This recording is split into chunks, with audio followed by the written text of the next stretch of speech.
Le mystère et la mort sont souvent compagnes. C'est d'ailleurs cette alliance qui sème le doute et laisse place aux théories de complot les plus folles.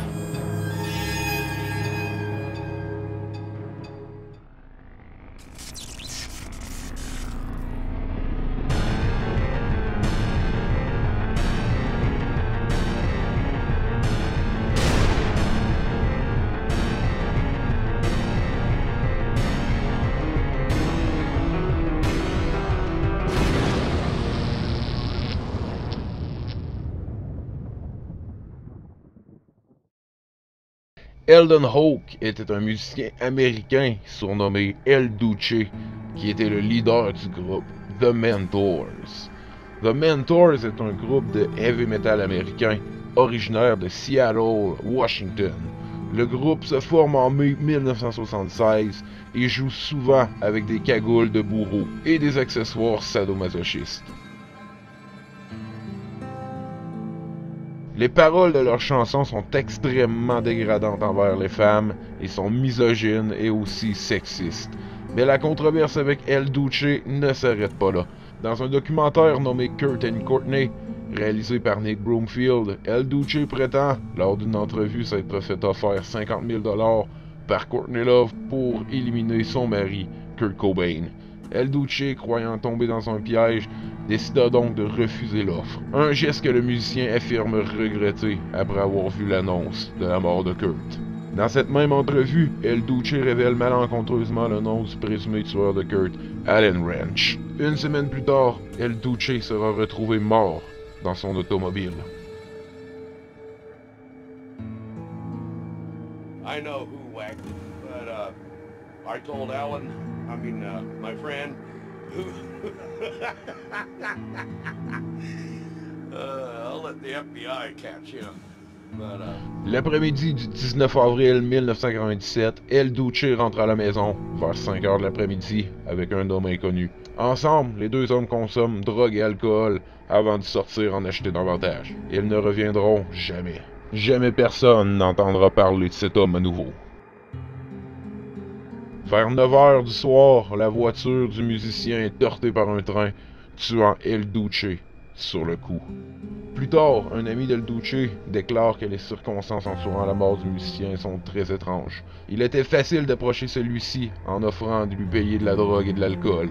El Duce était bien connu pour ses problèmes de dépendance. Par contre, il n'était certainement pas déprimé et encore moins suicidaire. Son ami croyait alors que cela avait quelque chose à voir avec la mort de Kurt Cobain. Sans compter qu'un peu avant sa mort, le musicien reçut un appel de Alan Wrench, l'homme que El Duce divulgua malencontreusement le nom pendant l'entrevue à propos de Courtney Love. De plus, plusieurs similarités se décrivent entre Kurt Cobain et El Duce. Les deux connaissaient et avaient eu contact avec Courtney Love peu avant leur mort. Les deux avaient offensé et étaient une menace pour Courtney Love. Les deux sont morts dans d'étranges circonstances et aucun des deux n'était suicidaire. Beaucoup se questionnent à propos de la mort d'El Duce, malgré que le fait que celui-ci avait passé un test polygraphique prouvant qu'il disait la vérité. Tom Grant, le détective affecté à ce cas, doutait encore de l'authenticité de la déclaration du musicien. Par contre, il est vrai que la carrière d'El Duce baignait dans la controverse. Son groupe, The Mentors, avait son fanbase bien établi.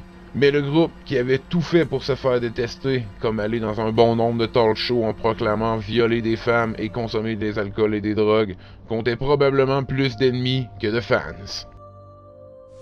See anything funny in it. I was only 12 years old. Well, you got to start sometime.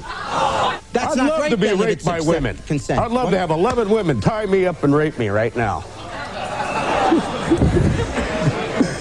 They have, too. I have been raped and enjoyed it. We couldn't I'm find just that returning woman. the favor, that's all. Please stay with us. Do you have any children?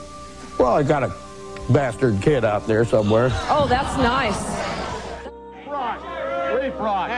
Hey, Duce, you don't have to lean into the microphone. Now, first of all, this is a television program where I have a family watching. Will you pull that shirt down over your fat belly?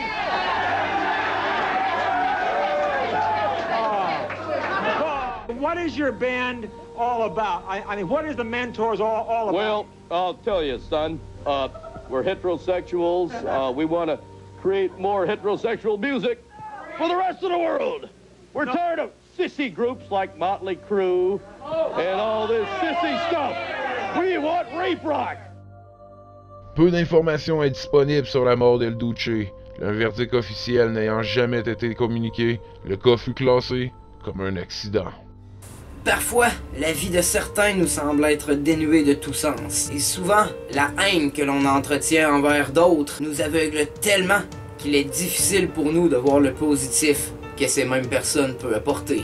Mais, il est important de se souvenir que souvent, vivre est le plus grand souhait de l'homme et mourir est sa plus grande crainte.